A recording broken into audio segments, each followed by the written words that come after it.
yeah, the money that they spend. Take another look now and take some time for hemp. Don't cut trees for paper, cause it hurts the environment. Stop deforestation, yeah, it's time for hemp. Oh, an acre of hemp makes 20 barrels of oil. No need for pesticides to poison all our soil. People got no food, they got no clothes, they got no rent. Well, right now it's time for hemp. Well, caught me in the middle of a hit, I guess. Oh my goodness. That's a good bong. I guess it's time for hemp. Woohoo! And welcome to the big broadcast. Before we get too far into the program, please do us all a favor and hit the like and share and subscribe buttons below. That's what keeps this program going and keeps people finding us in their feeds, because it really is important to let the whole world know that it is time for hemp. And I want to thank you for tuning in. And if you have any suggestions for the Time for Hemp program, whether it be a guest or a topic, feel free to reach out to us through the timeforhemp.news website. On the program today, we're going to get real medical, we're going to get real serious, and we're going to talk about how wonderful cannabis is when it comes to utilizing it for your health programs and your health needs. And when we have an expert on, it's always exciting.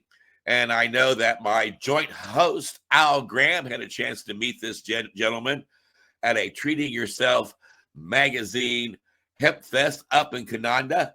Al Graham, isn't that right? Yes, it is, Casper. I got to meet Dr. Courtney, our guest today, at the Treating Yourself Expo that was held in Toronto. Was that the same one that I attended?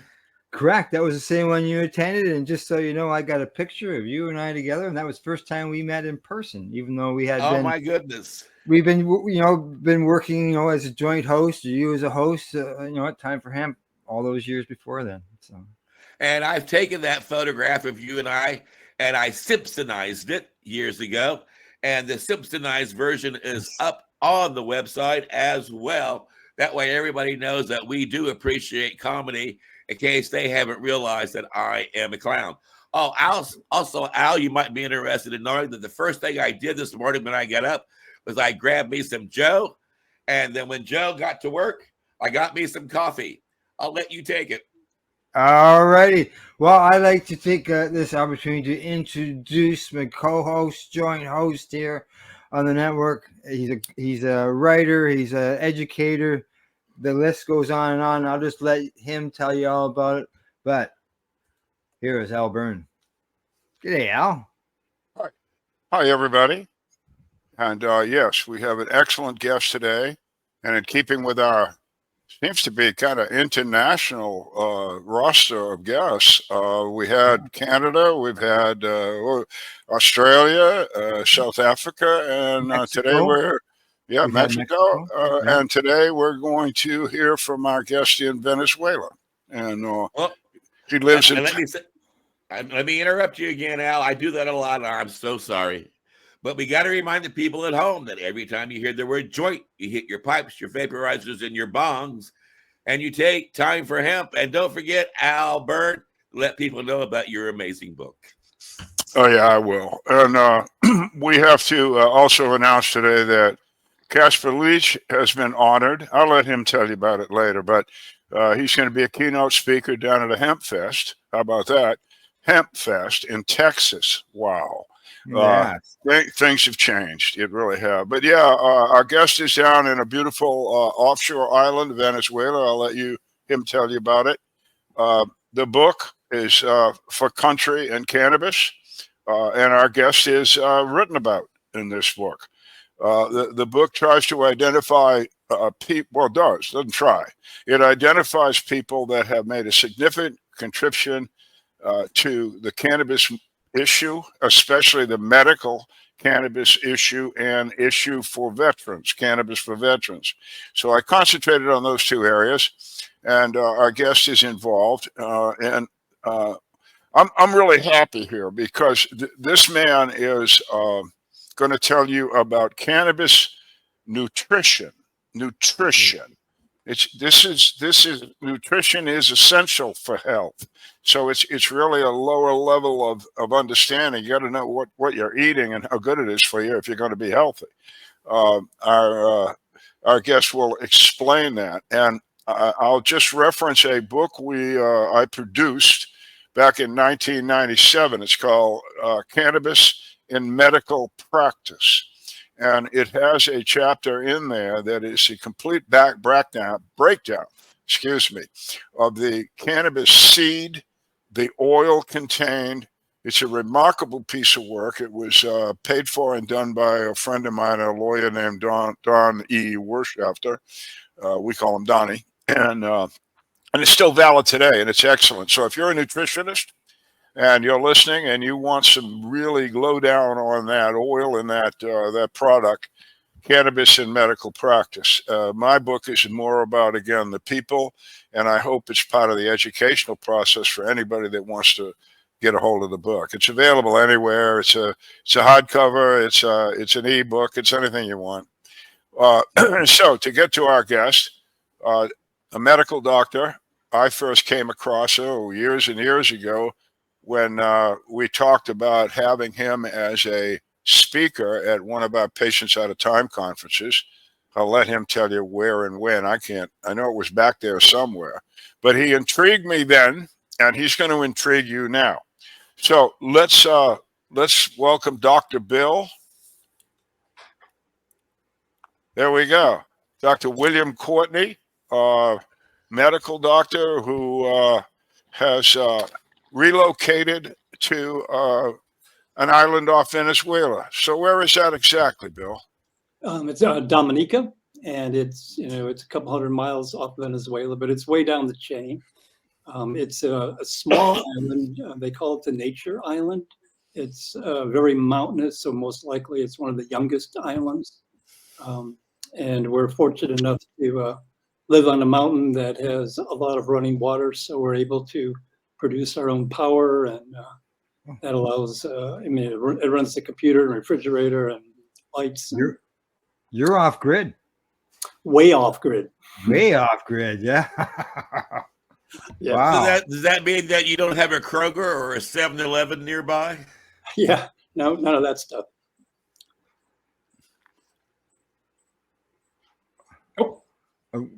Okay.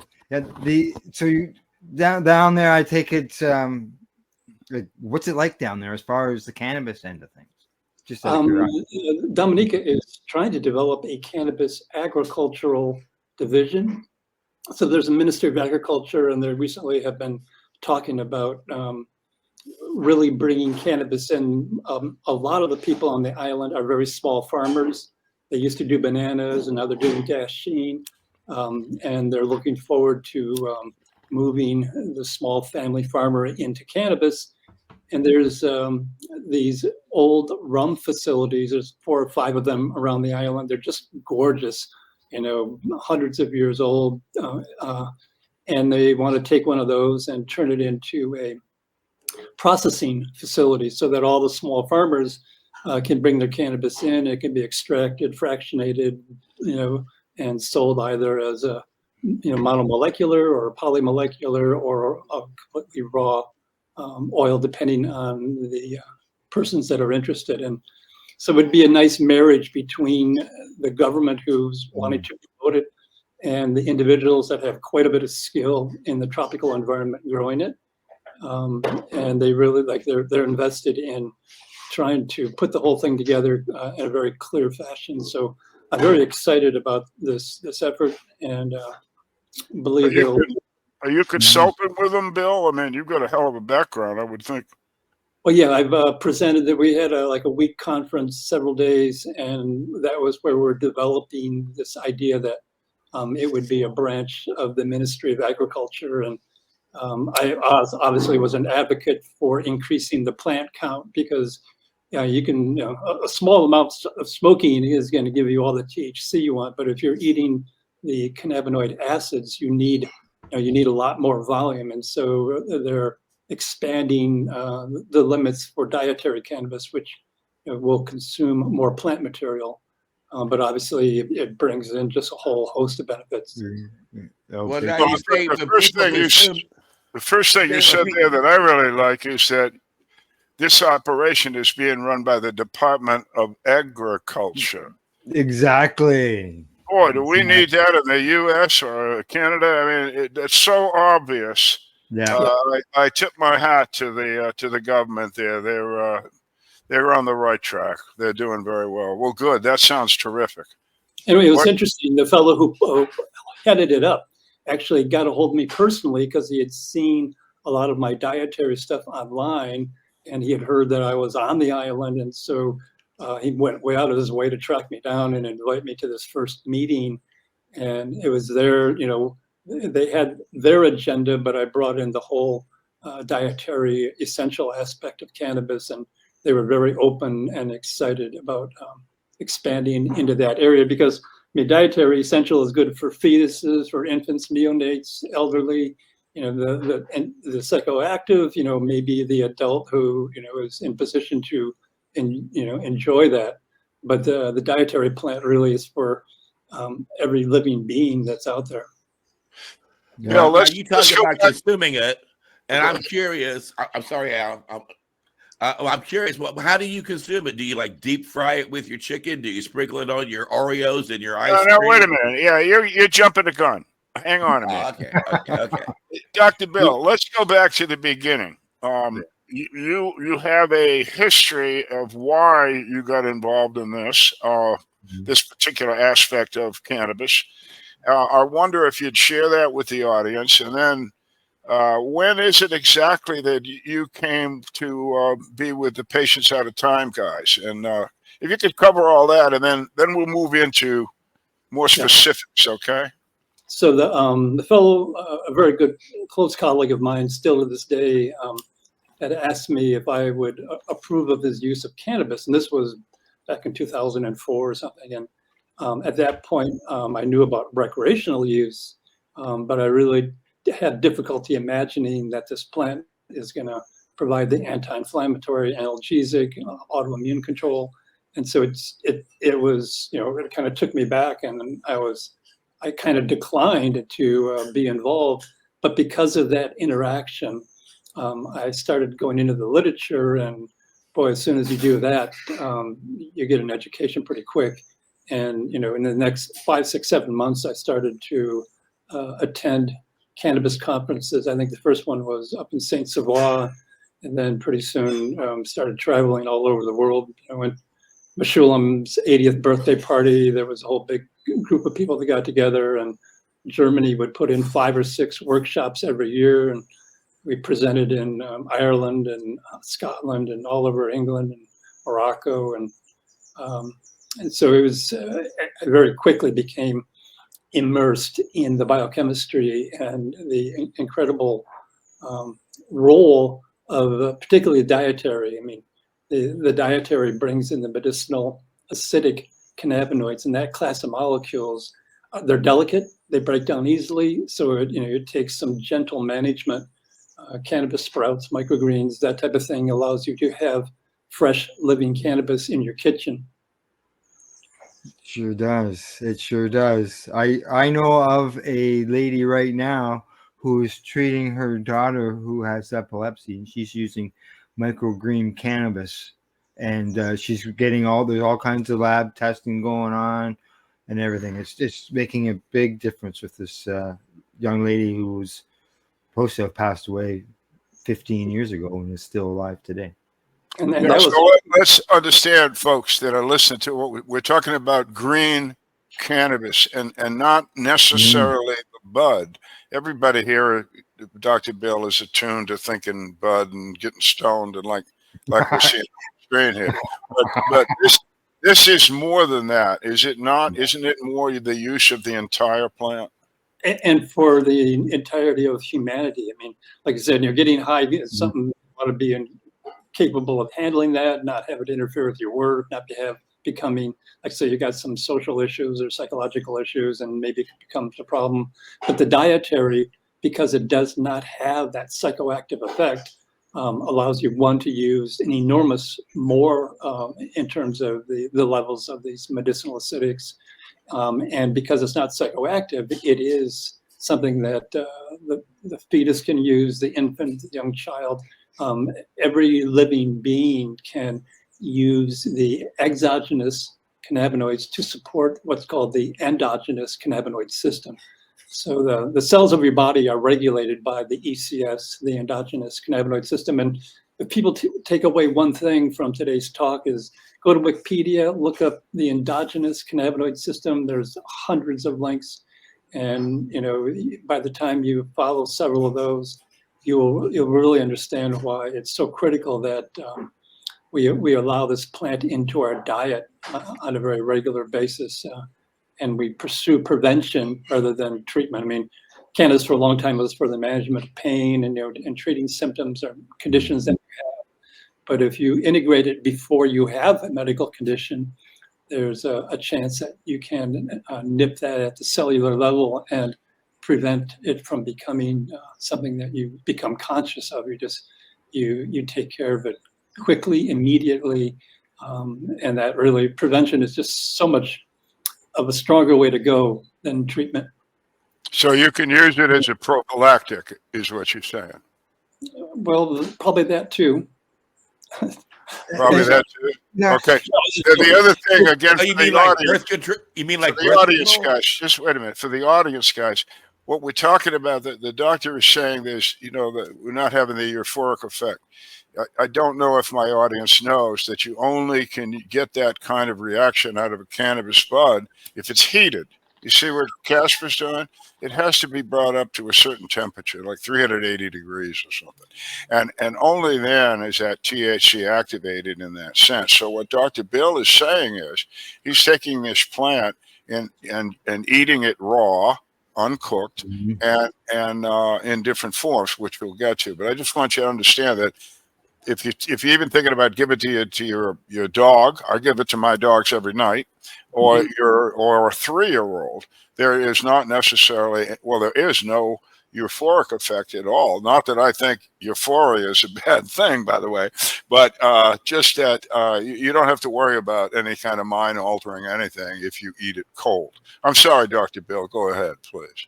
Well, and that's an excellent summary. And once you know that you can blend it, I really like the way banana really covers. I mean, it does have a lot of taste and some texture, but if you mix, you take the leaf. I pinch the stem off because there's a lot of fiber in there, and then you just take the leaf, soak it for a couple hours. It swells up or macerates, and then once they've swollen, then you can blend them into a fruit drink or a vegetable drink. And you just want to be careful that a lot of the blenders these days are very powerful, like the Blend Tech or the Vitamix. Those are designed to cook soups in the blender. So if you have a very powerful blender, you have to be very conscious that if you're going to make a non-psychoactive cannabis drink, that you don't want to over blend it and cook it. And so if you feel the glass and the glass is warm, that meant, because some people really want to blend it very smooth, like they want to make it for a friend and they want it to be very pleasant. So they want to really blend it so that there's no texture. But if you walk down that path just a little bit too far, you begin to decarboxylate the THC acid. You can end up with a very psychoactive drink. I mean, it'd be like eating 5, 6, 7, 10 brownies, which is more than you recommend at a given moment in time. For most people. You mentioned soak your leaf. What are you soaking that leaf in?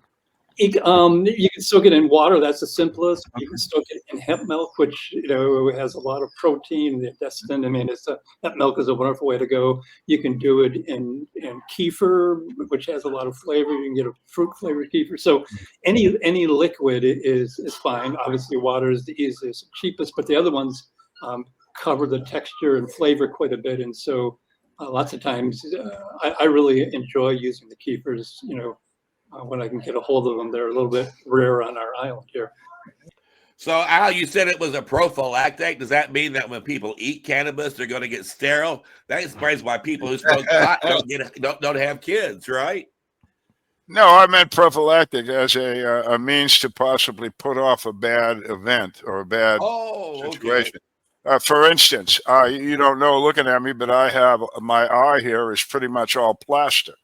And for a couple of years, I was blind in that eye. And the very talented surgeon put me back together. And I have 20/15 vision in that eye. I got like a bionic eye. It's incredible. But the point is, when your eye is traumatized, not only did the injury hurt me and mess with me, but you get glaucoma from the intraocular pressure of your eye gets higher to a dangerous level. You go blind, etc. When I first had this injury to my right eye, the surgeon told me that I could expect a glaucoma also in my left eye. And I told him at the time that I was using cannabis, and he said, keep doing it. I think that he thought that it would relax me, which it helped me to do, my anxiety. Obviously, I'm going blind. But he was astonished when the glaucoma did not show up in the other eye. So that's what I mean by prophylactic. It can help you. Okay. Am I close, Phil? Well, you're right on. I mean, and if it had been a part of your diet as a child and a young adult, then probably the first eye would have been managed as well. So, that's where the dietary thing is critical, and its safety and tolerance. The fact that anyone can tolerate it makes it possible to integrate, and that allows you to go down the path of prevention. So would you agree then that maybe cannabis prohibition, which prevented human consumption of cannabis or hemp through eating animals or whatever, or plant material, has maybe contributed to things such as autoimmune conditions? Oh, definitely. I mean, as soon as it was in the early period, it was like found in 143 medications used by the pharmaceutical industry. So, doctor, does that mean that when I come to your house for dinner, you're going to have cannabis in your salad and cannabis in your potatoes and cannabis in your desserts and cannabis in your drinks? I mean, am I going to walk out of your house so stoned that I won't be able to get home for like a week? You won't be stoned, but you'll have cannabis in everything you eat. I mean, you can dice it, you can blend it. It's the heat that takes the non-psychoactive THC acid and turns it into the psychoactive THC. So as long as you're not heating it, you're able to consume it, and the more you consume, the better you'll be over time. I mean, it doesn't have an instantaneous effect like smoking, but it does affect the function of cells, the integration of cells, the ability for total body regulation. So when you build it into your diet, you probably don't even reach a plateau for a couple of months. But at that point, your intake will suddenly equal the metabolic loss. And so you'll come into a plateau. If you eat it regularly for several months, then suddenly you'll reach your maximum theoretic level. Depending. So what kind of response does my body give? I mean, I guess eating cannabis makes you live longer and look healthier. I checked your Wikipedia information. It says you're 217.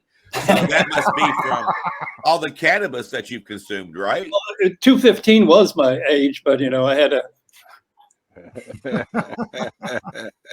And I'm going for 420. Yeah.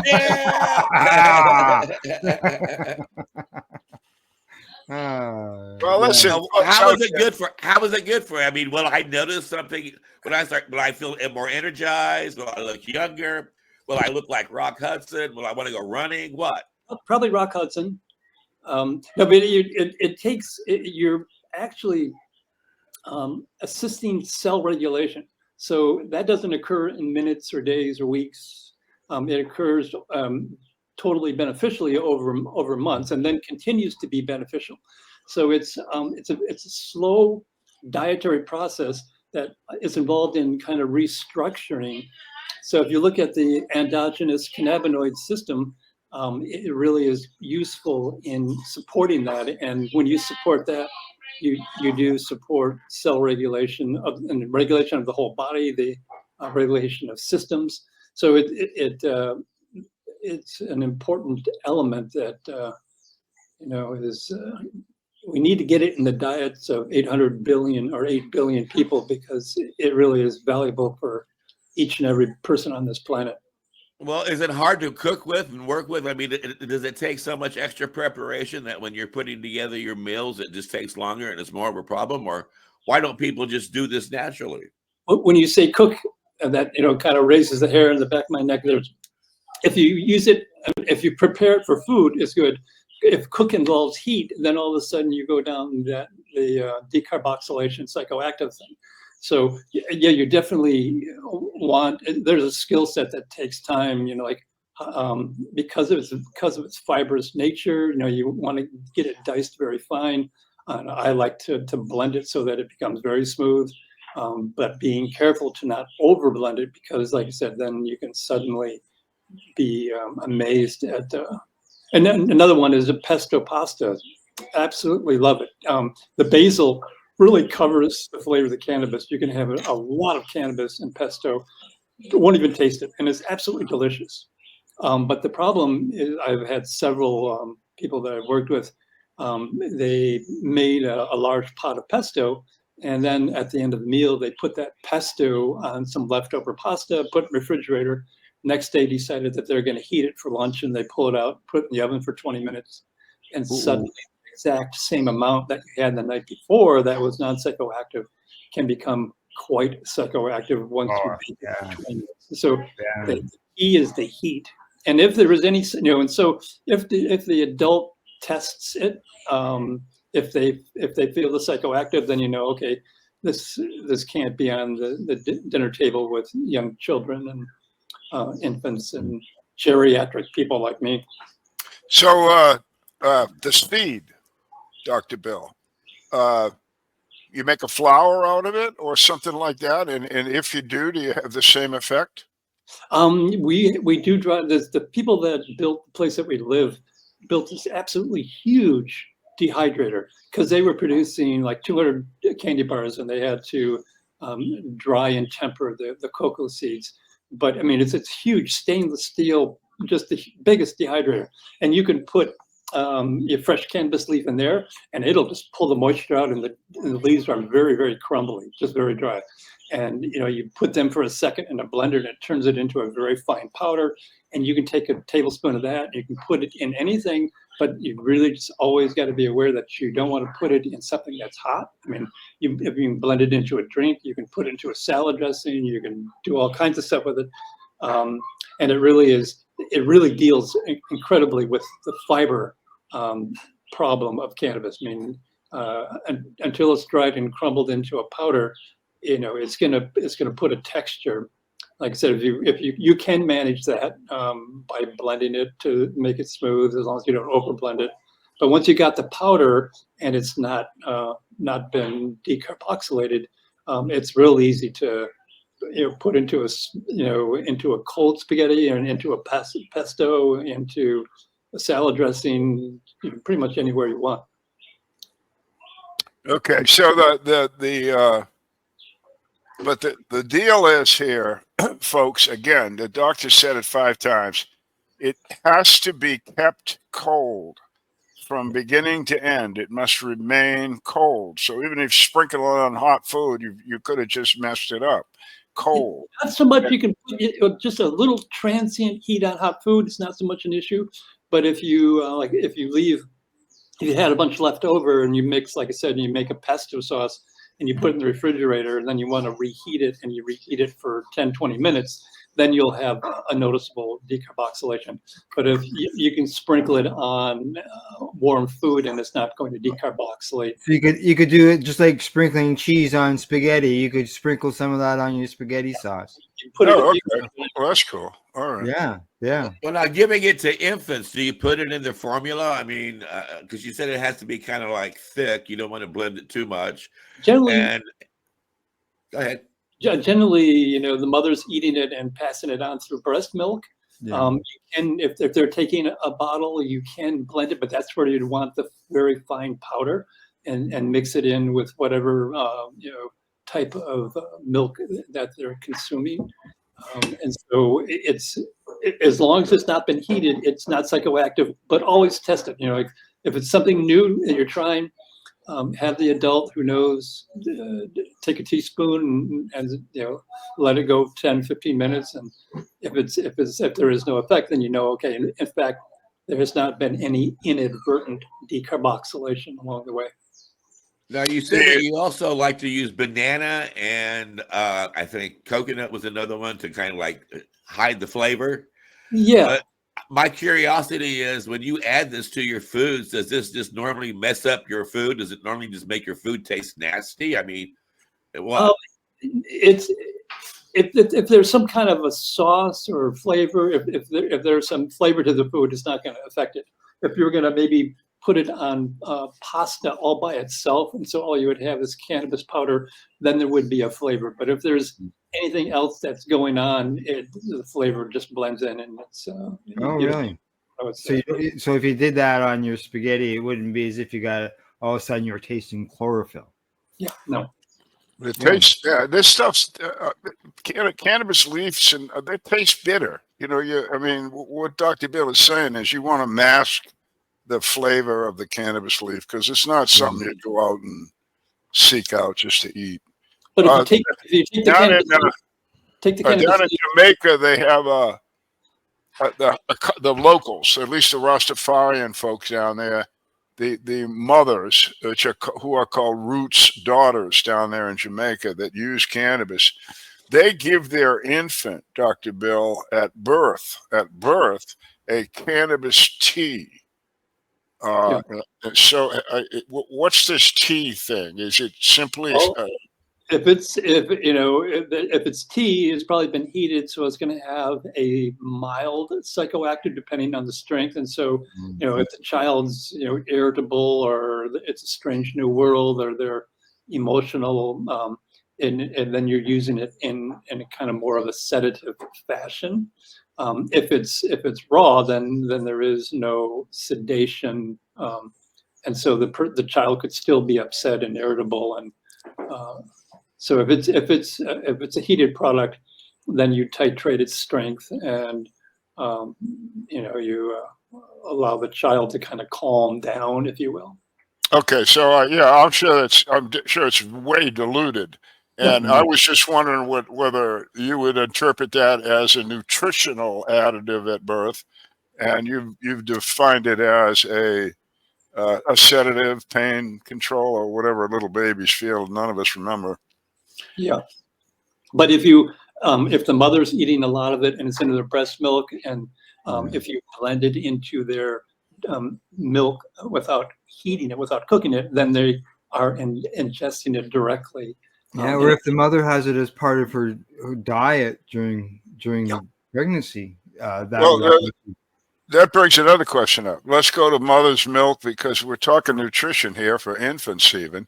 So mother's milk has cannabinoids in it.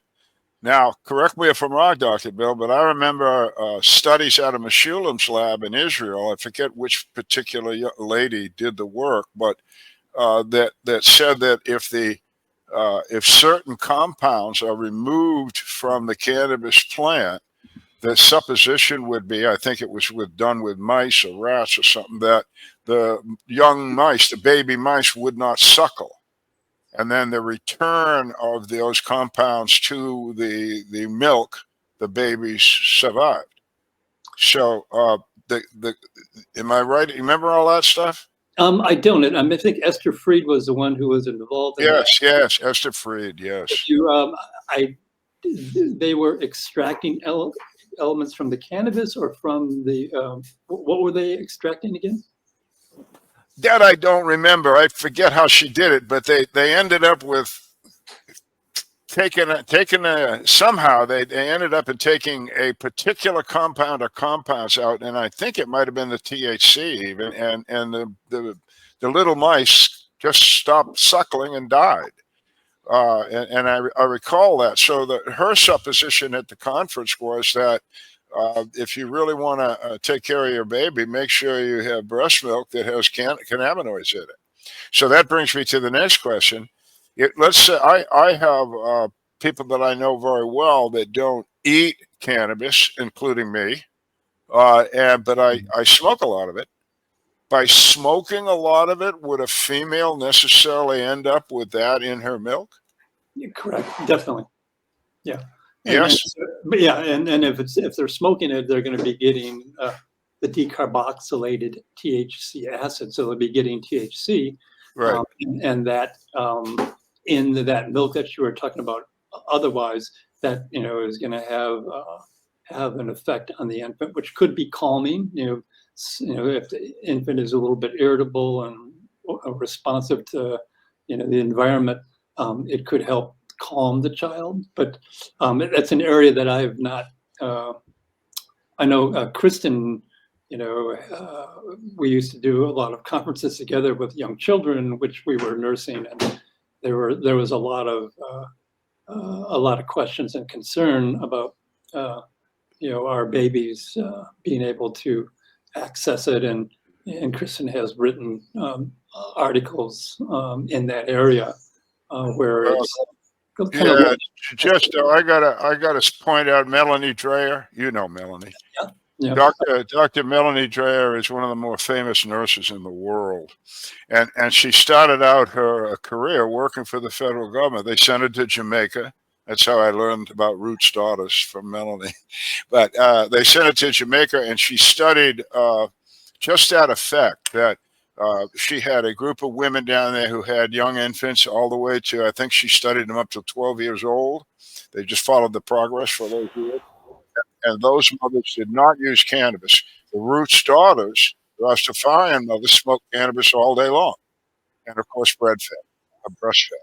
And what we found was that there was no negative to that.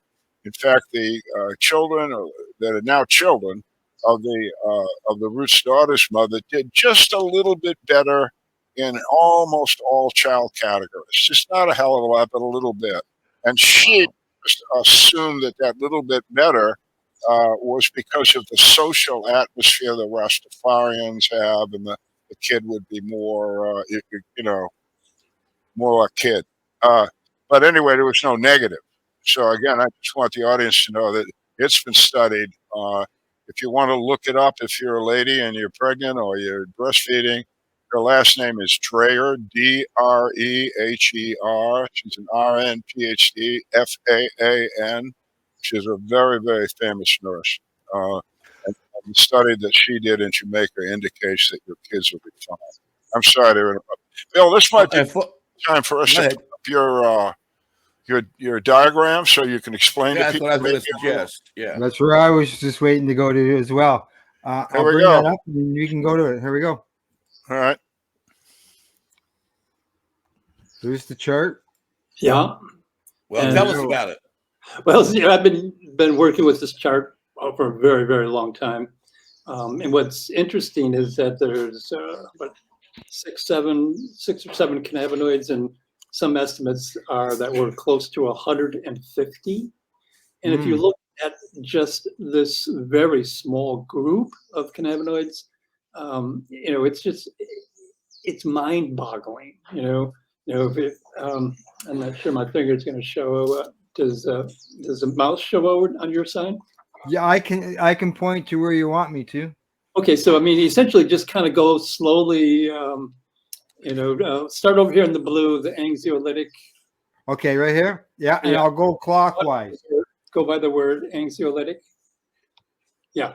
Okay, so that means it lyses or reduces anxiety, and now we're talking about CBD. And you notice that the only cannabinoid acid is THC acid, where in reality, when you use the raw plant, each and every category has a medicinal acidic form. So there would be a CBD acid, a CBC acid, a CBG acid, a THCV acid. And so it's interesting, so if we go through, you name a food out there.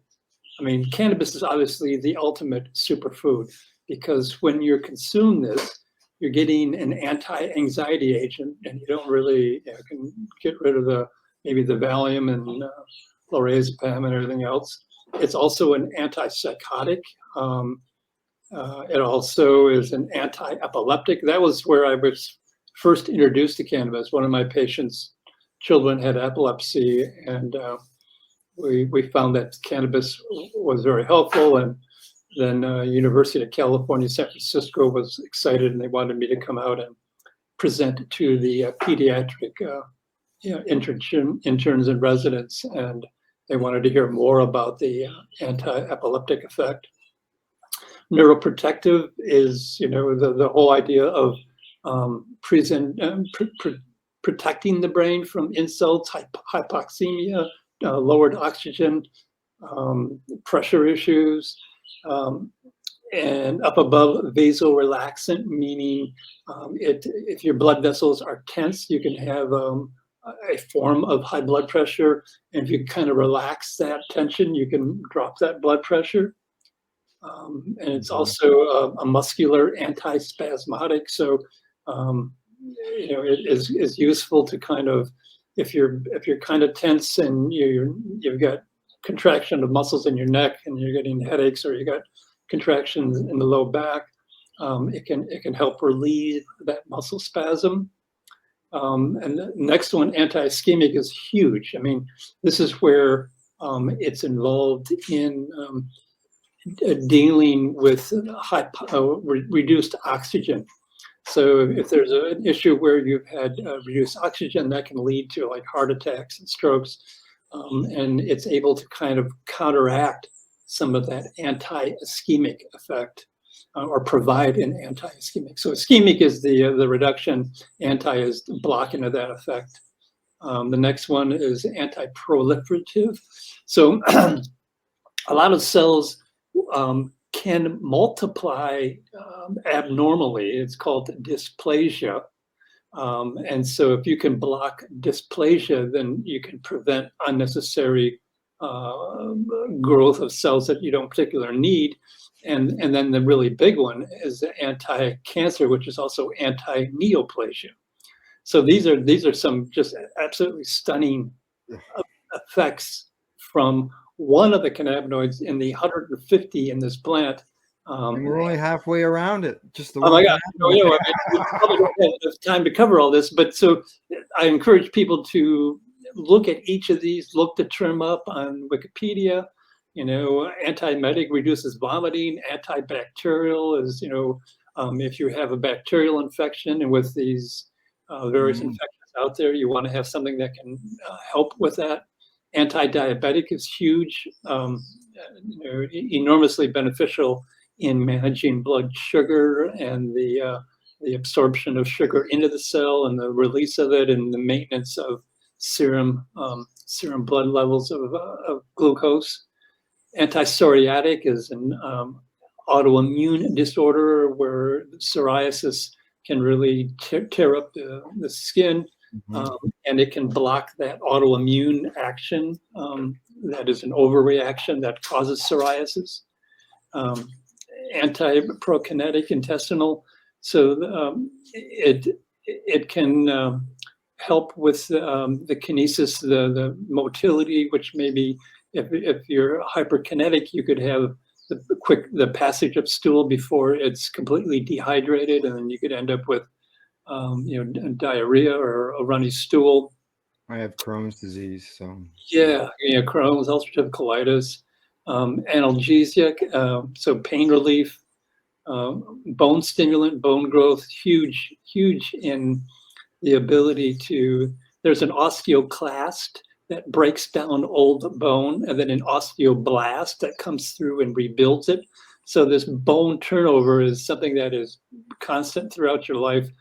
And its ability to stimulate the removal and rebuilding of bone to keep that bone structure up, so that you don't have a osteoporosis. As you get older and you break your hip, is because you have not been rebuilding the bone as fast as you break it down. So you need a really good balance between the osteoclast, which removes bone, and the osteoblast that replaces it. And this can be very helpful in maintaining that healthy balance. Anti-inflammatory, absolutely huge. Mhm. Inflammation drives so many conditions, aggravates so many conditions. Immunosuppressive. So the T cells are, part of the immune system. There's actually one cell called the antigen presenting cell, the APC. It's a large white blood cell, a macrophage, and it's monitoring for abnormal growth. So if it sees a little bit of abnormal growth, which could be a dysplasia, what it does, it will actually bite the antigenic surface marker off of the aberrant cell and then present that to the local lymph node, which then mounts a response. And the T cells, T killer, T helper, T regulatory, the whole system, antibodies, they all go out and are involved in removing that aberrant cell. Wow. And so if you can prevent dysplasia, then you're one step ahead of having to deal with neoplasia, which is cancer.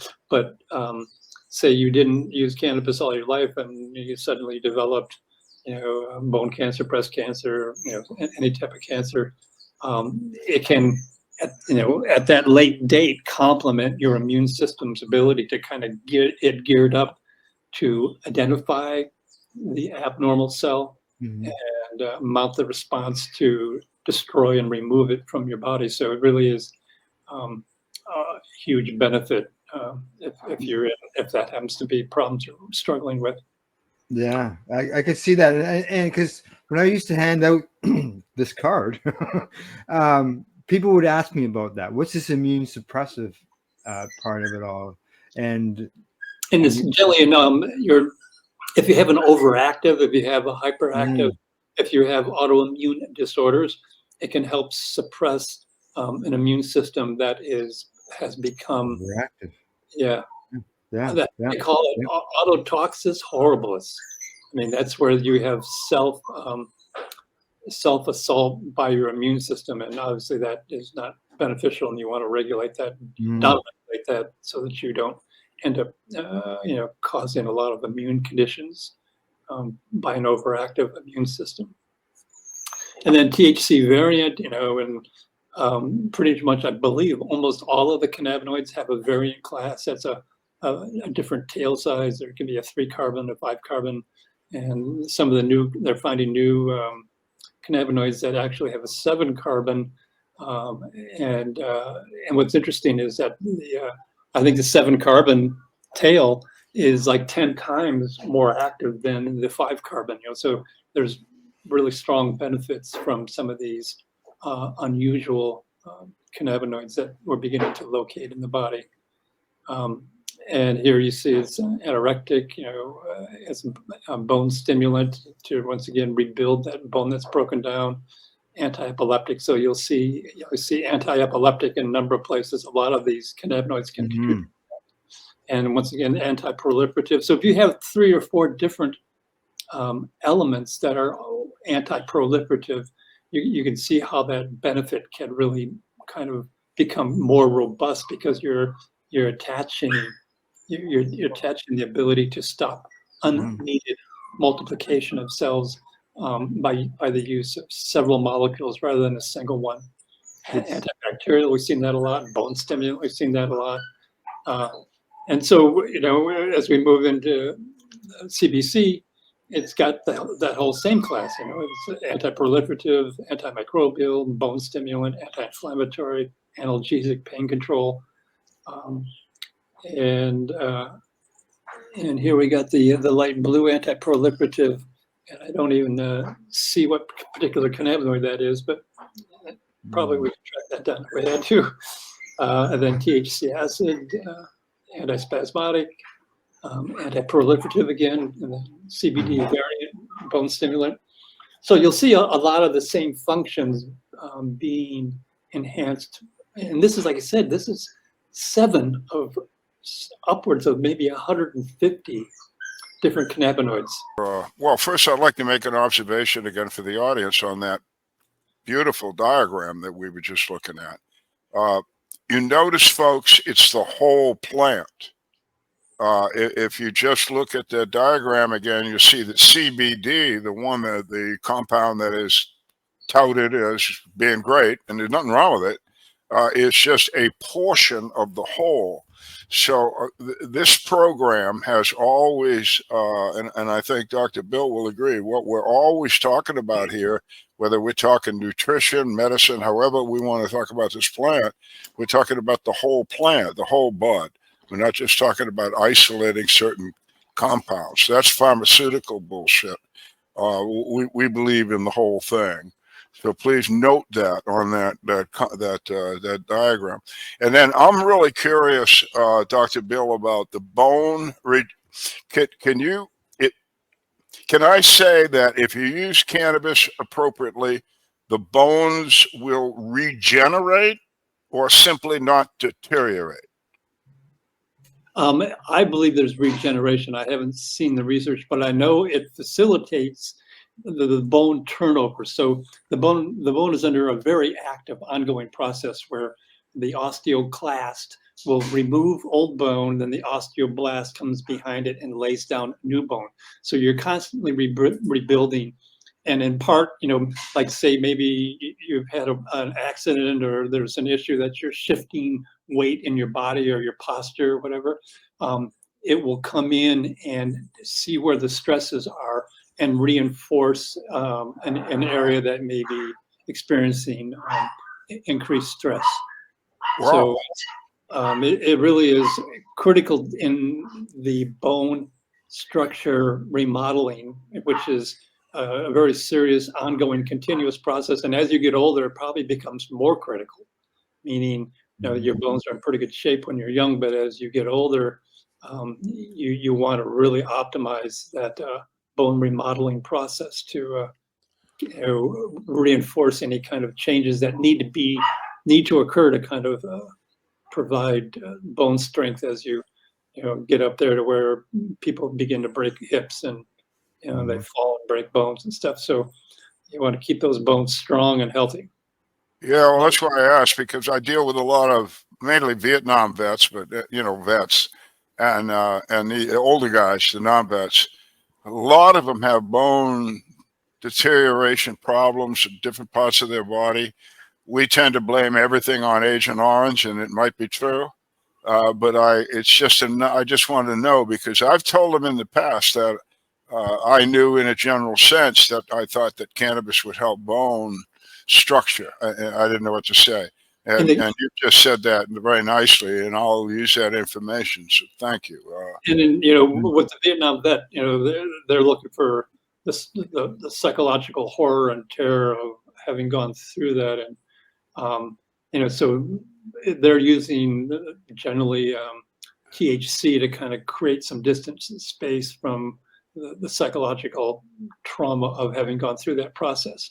But we're talking about, kicking it up from the heated version, which decarboxylates all the medicinal acidic cannabinoids. So when you are smoking it, you take CBD acid and you break it down, CBC acid and break it down, CBN acid and break it down, THC acid and break it down, which is why you're heating it. It's just for that one cannabinoid.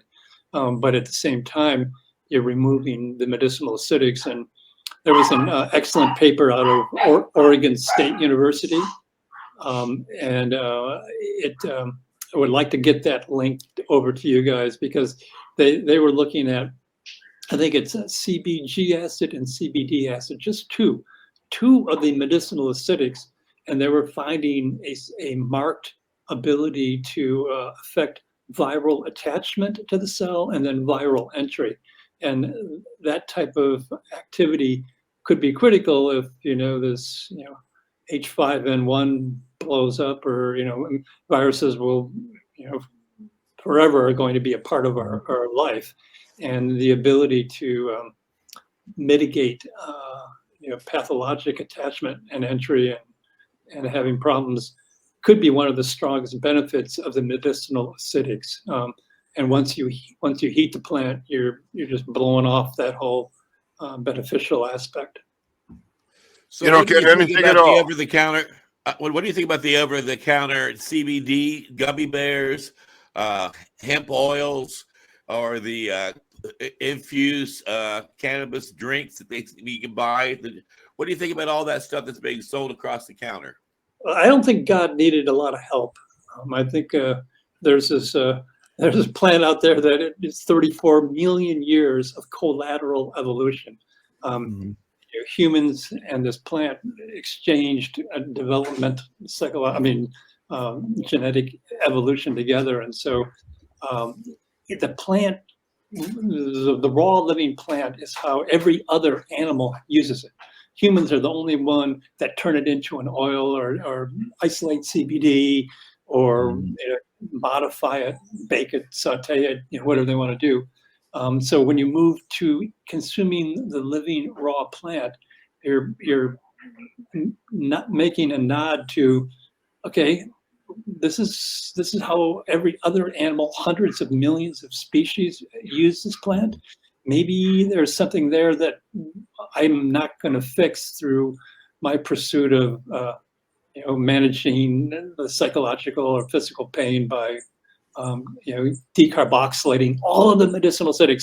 So I encourage people, if you just go to, I think the United States has a patent on the medicinal acidic cannabinoids. Wow. Very, very powerful. The Department of Health and Human Services, I believe.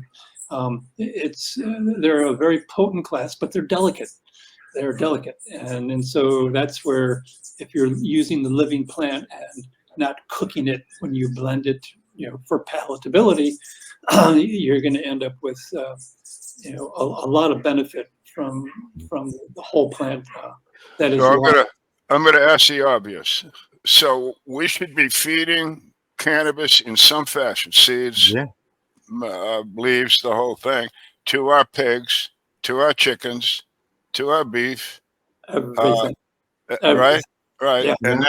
And then, I mean, we're all nodding our head. I mean, that's why I say I'm asking the obvious. So, but anyway, I want the doctor's opinion. So I eat my cow my steer that I've had grass-fed beef, and I subsidize it with all kinds of hemp seed and hemp leaves, and then I butcher it and I eat it.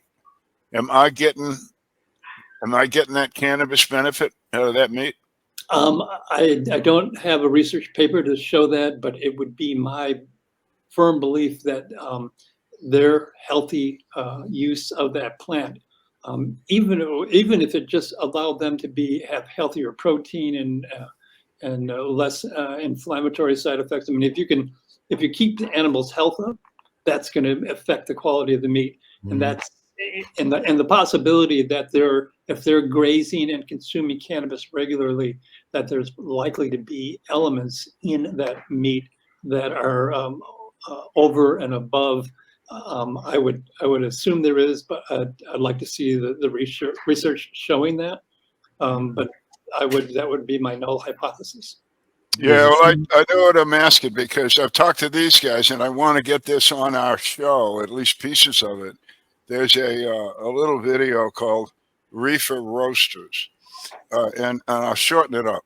But a friend of mine got some chicks, had it fed on hemp seeds until they were frozen. We took them to Washington, D.C. We put them in the DEA's first chicken barbecue cook-off contest, and we won. And the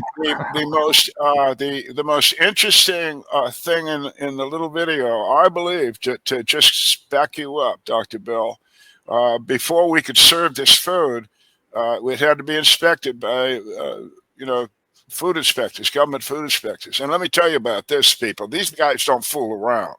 And if they say I don't like that, it ain't going nowhere. I know a lot of people in beef processing, and they are serious, serious men and women. Anyway, the guy comes up. He's out of typecasting, and right out of the movie. He's got a ball cap, and he's got a shirt on, and he's got jeans with that have been pressed, and everything sparkles. He's got the clipboard, right? I mean, he's like, I want to see some chicken. So we get him a chicken. He looks at the chicken. This is all online. And he looks at the guy that did all this work, and he says, "Where'd you get this chicken?" And Skippy tells him what he did. And he said, "I've been doing this some 30 years. That's the best looking piece of chicken I've ever seen." Making So the hair stand up on my arm. I'll just put that out Yeah. there. Yeah, no, Yeah. I hear you, and we don't have hard, detailed science literature to support it, but I certainly believe that it's there, and that type of anecdotal evidence should shape the research specifically to help us identify why it's being identified as useful. Yeah, I well, know it is anecdotal, of course, but it's DEA anecdotal. We won. I know of people have a saying, "You are what you eat." There you Yeah. go. There Oh you my go. God! And this Right. is the ultimate use Yeah, of and it. that's why I was commenting earlier about the fact that once prohibition came in, people stopped to reduction in consumption of cannabis through our food, leads to autoimmune conditions. Yeah, yeah. So, yeah. Well, there is a big push now with the new health guy, Department of Health here in the United States, to see some rather remarkable and major changes going to be made to our food supply here in the United States. And I don't think anybody down here would disagree with the idea that maybe it can be improved. Oh, yeah. And if we can somehow introduce the concept of cannabis as a food source, as a nutritional source, into that conversation, this might be an opportune time, I guess is what I'm saying. It definitely is, and I mean, and the research should be fairly simple to, get some statement in there of the benefits of poultry and cattle and pork consuming cannabis in their diet, and that would go a long ways to its being integrated into the food chain, and that everyone, I believe, would really benefit from efforts made to kind of bring cannabis into the feeding of livestock. Well, I think the key to that is what you've emphasized here on this show half a dozen times. The people have to understand that they can eat cannabis without any kind of psychoactive result. And I tell people all the time that when I deal with congressmen and senators and stuff, and they start going off on me, and I say, excuse me, it's a plant. Because they keep talking, it's a drug, we got to control drugs and all that shit, and that's why I brought up right off the beginning with the Department of Agriculture. Gee, Yeah. enlightenment, But it's a drug. No, it's a plant, and then if we can understand it's a plant that's nutritious and it doesn't have psychotropic effect. But it seems so obvious, but I don't know how to do that. I don't know how to. We can sit here and talk to each other all year. It doesn't matter. How do we get the world to say that? You've been all over the world, Dr. Bill. What do they say to you? Good luck, or what do they say over there?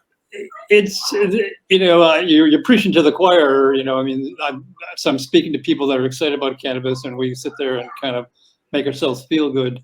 But the pharmaceutical industry does not want prevention kind of running away with the profits, and they are going to call the shots, and they're going to emphasize what they want.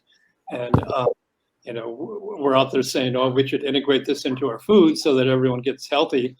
And they go, "Well, I don't make a lot of money on health. I make a lot of money on treating disease." And there really is. So you should support the pharmaceutical companies because that's what they're there for, to kill us. I mean, to help us. Well, I do agree. I got to say this. I do agree there should be some controls on cannabis. As an example, I control how much cannabis I put into my pipe. I control who smokes it. And I control who leaves my house with it. And I control how much comes into my house for it. So, yeah, there should be some controls. I agree with that. And we're down to our last few minutes. If it's not heated, it does not have any. There is no drawback. It's like It's a vegetable, I think is what the term you've used in the past. It's a dietary essential vegetable. I mean, it's like there's no living plant that you can consume that is as important and health supportive than this plant. None. No, there's not even a close second. Wow. Well, we're down to the last Is few there any minutes way- here, Dr. Courtney. Do you want to promote anything on the internet or let people know any party messages or thoughts? Every once in a while, I've had, if you go to YouTube, there could be a channel, and I don't know exactly of its current status, but at one point there was a video section that had 30 or 40 videos that really went over a lot of the presentations, probably the one that Al was referring to.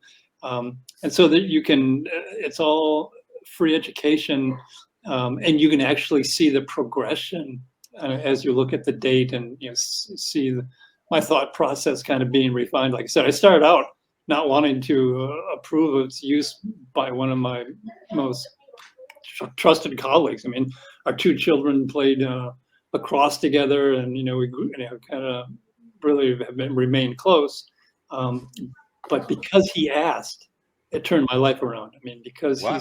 he said, "Would you? I really need this," and I'm thinking, how can that be? But once I took a look at it, it's kind of like, yeah, we all need this, and we need it not, in the heated form. We need it the way every other animal uses it. Just stop being so egotistical. I mean, it's like, if God needed us to kind of fix his problems, he would probably send us a letter or at least an email. So, Doctor, Al, any final questions? Well, yeah, just so everybody understands, you've said it, but let's emphasize it. The endogenous cannabinoid system is in every living thing on Earth, as I understand it, excepting insects. Is that a correct statement? I would have to study more on insects because they eat cannabis and they may have a different system. They've had a pretty good run at it. So my sense is that, they may not have a system that we recognize. They may not be using mammalian. Well, I'll leave them alone, but everything else does, right?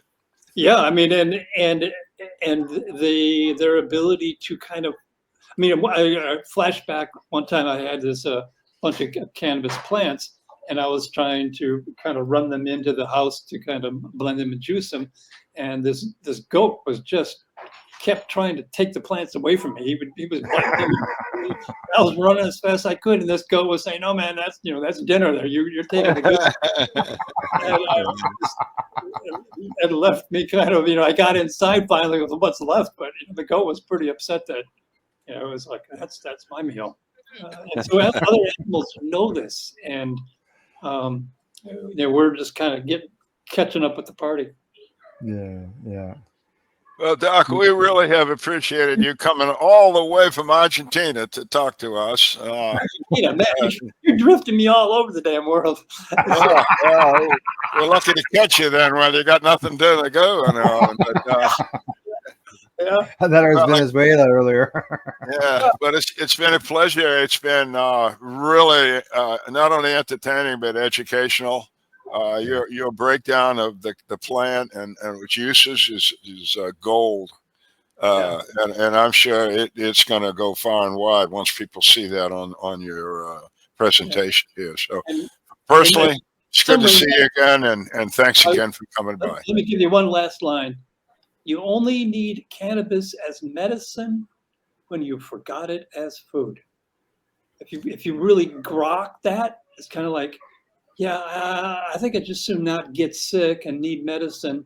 And it is so important for the prevention of disease, for the early management of disease. It really is, it's just the most important. It is the ultimate superfood in terms of health maintenance, disease prevention, disease, like I said, it can become therapeutic, but don't wait and get sick before you start it. Right. Use it and prevent. Opt for prevention. Exactly. Get it in your body now.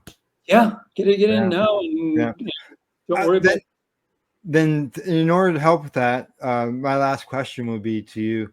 You mentioned at the very beginning, we talked about nutrition and all that and eating it, about turning it into a powder. Can you just quickly go over that process one more time? Like I said, right, that place I ended up moving into had this enormous dehydrator. And Okay. you can buy a little 9-tray dehydrator, that runs on a light bulb, and you can build one on your own. Pretty simple if you got a light bulb. And you just you get these trays and you just sprinkle the leaf on there, and that very slow heat from the lamp will dehydrate it without decarboxylating it. And the leaves will become very crunchy, and you just rub them with your fingers, and they turn into a fine powder. And so you a whole big pile of leaves, like if you're in a seasonal environment where, there's a particular vegetative phase, you can produce an enormous amount of bars of fine cannabis powder that you can then use, if you're going to have a winter season. But alternatively, you can come to Dominica and get over that winter thing. Yeah. I would like to do that. I'm getting to that age. Yeah. It's super simple. Basically as dry as you can get it, and just get it into dust, and there you go. You put it into a blender. You want to pinch the stem off because that's real fibrous. But once you pinch the stem off and then dry it, it'll turn into this really fine powder. If you want to get carried away, you can get kind of a coarse sieve, and you can filter that through, and that'll stop any little chunks that are behind it. Then you can get dried sugar leaf would add heavier amounts of cannabinoids to it with the terpene or with the trichones that are on them. So yeah. There would you make a little dent in the terpenes when you're drying it, but at least you got a product that's good, for probably years. All right. Okay. Test that Well, out. Dr. Courtney, I have really enjoyed having you on as a guest. I consider you to be a very brilliant mind, and I have learned a lot, and I'm sure my audience has as well. We'd love to have you back as a guest in the future to share even more what's inside that brain of yours, and take time for hemp with us. Al Graham, you do a groovy radio broadcast up there in Canada. Canada, right? Is that how you pronounce it? Canada? Canada. And Argentina. All right. and I understand that you have you translate it into English, right? So people in America can enjoy it as well. Is that how it works? Yes. Well, tell us about it. People can catch the Pace Radio Network at paceradio.net, where we cover cannabis as well as psychedelics. And if you want any information on Dr. William Courtney, if you go to the pace-online.ca website, click on researchers, you will find Dr. Courtney listed there with his search engines as well as YouTube links where you can see his stuff. I've been following you for a while, Doctor. So it was a pleasure to meet you and talk with you. Excellent. Amazing. And Al Graham, we love you here a lot on the big broadcast. You really make it fly. We do appreciate all that you do. Al Byrne, you got a groovy book again. Let people know how they can pick it up so they can educate themselves about the cannabis movement. For Country and Cannabis came out about 18 months ago. Anywhere, Apple Books, Amazon. It's a book. It's an ebook. It's around for you. It's got a lot of good reviews. I find that most of the people that come back and say something to me about the book is that some of them have read it 2 or 3 times, and they say there's just so much information in that book, and boy, I like hearing that, because I wrote it to let the history book be there. You can contest it or not, but I did the best to go back 40 years and figure out how we got here today, and who did it. And then along the way, I have a lot of information about how to use cannabis medically, or how people found out about this particular aspect of it, how the endocannabinoid system was found in the first place. The University of Indiana, do you know that? So there's a lot in there. I hope people enjoy it. And especially, if you do have a good rapport with your librarian or something, say, hey, I'll just brag up a little bit, Doctor. You may be just have been included in a really big time history deal. Time for Hemp, as we've talked many times, has this gigantic archive of really, really wonderful discussions with all kinds of folks, just like we had today, hundreds of them.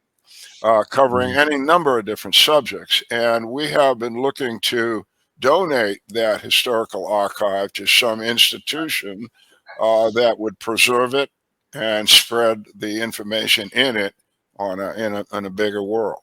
And I'm not going to tell you who that is, but we are actively negotiating, and they are interested as hell. They really think that what has been accomplished by Casper and Al is worthy of institution type of research facility dealing with the cannabis plant and all of the ramifications around it. You know, the legal, the political, the medical, the whatever. So we're bragging a little bit. So you want to keep watching this show because evidently we're worth it. Excellent. I would have to concur. I think you guys are doing an amazing job, and I'm glad someone has the ability to put it all together. And anytime you want me to come along and blather, just let me know. You got it. Thank you so much. And thank you, Al Byrne, for the kind words about the archives here on the big broadcast. And Al is right. We have a lot of knowledge that you can find in there, and we are still growing. And I am blessed to have Al Byrne as part of my Time for Hemp family. He keeps me grounded, and he keeps me focused, and he does keep me motivated. And I'm so blessed for both my Als here on the Time for Hemp broadcasting. They are part of my family. And I'm going to be experiencing more members of my family on Memorial Day weekend, as Al Byrne alluded to at the beginning of the big broadcast. I am finally going to go out my cave and toddle on down the road, and I'm going to go and be part of a thing called the Texas Hemp Stock. And those who know me well know I don't go anywhere often because at my age, it takes about 100 people just to get me together. And but they talked me into it. They're a really charming group of people dedicated to what they're doing, and they are persistent when it comes to ending cannabis prohibition. You can find them online at the TexasHempStock.com. They are an amazing group of people. It's going to be all weekend, Memorial Day weekend. And the little town that's going to be at, I think it's called Music River, Texas. I have to look it up again. But it's along the border of Colorado and Texas. They've got 4 stages. They're going to have about 30 different rock bands and musicians playing at different venues along the way. They got campgrounds available. We got like almost 28 different speakers, and 2 of the keynote speakers at the event is Paul Stanford, hardworking activist up at Portland, Oregon, and yours truly, Casper Leitch, here at Time for Hemp. And if you want a doc in the box, I would be willing to participate, and people can ask me questions. So I got heart disease, I got cancer, I got autoimmune.